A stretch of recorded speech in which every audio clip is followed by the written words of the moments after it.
పాకిస్తాన్ సైన్యం ఏం చెప్తోంది? మేము సర్వసన్నద్ధంగా ఉన్నాం. ఎలాంటి దాడినైనా ఎదుర్కొంటాం. మా సార్వభౌమాధికారాన్ని కాపాడుకుంటాం. చాలా కష్టపడతాం.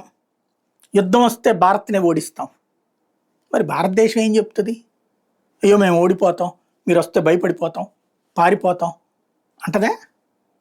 2.5 యుద్ధం చేయడానికి భారతదేశం సిద్ధంగా ఉందే. ఒక పక్కన పాకిస్తాన్, ఇంకో పక్కన చైనా, మరో పక్కన భారతదేశంలో ఉన్నటువంటి చైనా, పాక్ మనస్తత్వాలు ఉన్న వెధవలు. ఇంతమందితో యుద్ధం చేయడానికి సిద్ధంగా ఉన్నామనేది నోటితో చెప్పరే. నొసటితో మాట్లాడతా నోటితో చెప్పడమా, లేకపోతే నోటితో చెప్తా నొసటితో విక్రించడమా లాంటి ధోరణి లేదు ఇక్కడ.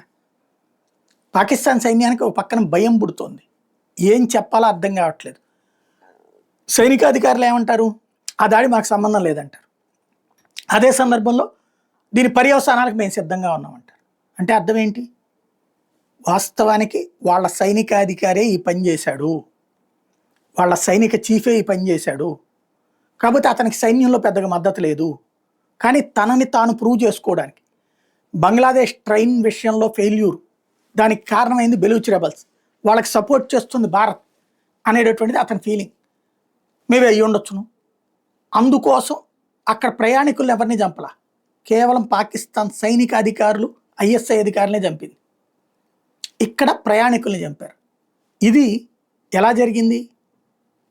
పాలస్తీనాలోని హమాస్ తీవ్రవాదులు లెబనాన్లో ఉన్నటువంటి హెజ్బుల్లా వాళ్ళతో కలిసి సిరియాలో ఉన్నటువంటి ఇస్లామిక్ రెసిస్టెన్స్ ఫోర్స్ వాళ్ళని ముందు పెట్టుకుని ఇజ్రాయెల్ మీదకి వెళ్ళి అక్కడ ఒక భారీ ఈవెంట్ జరుగుతుంటే కాల్పులు జరిపి అనేక మందిని చంపి వందలాది మందిని చేశారే, అదే తరహాలో ఇక్కడ చేద్దాం అనుకున్నారు. కనీసం 2,000 మందిని టార్గెట్ పెట్టుకున్నారు.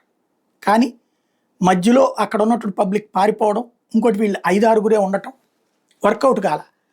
వీళ్ళకి సహకరించింది లోకల్ వాళ్ళు ఉన్నారు, కానీ అందరూ సహకరించాల. కొంతమంది లోకల్ వాళ్ళు ఎదురు తిరిగి ప్రయాణికుల్ని కాపాడారు, కొంతమంది సహకరించిన వాళ్ళ కారణంగా ఆ మాత్రమైనా జరిపోయారు.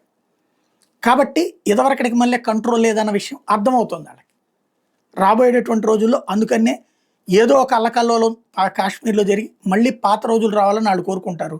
ఆ పరిస్థితి పోనీయకుండా చూడాలని భారత సైన్యం సిద్ధంగా ఉంటుంది.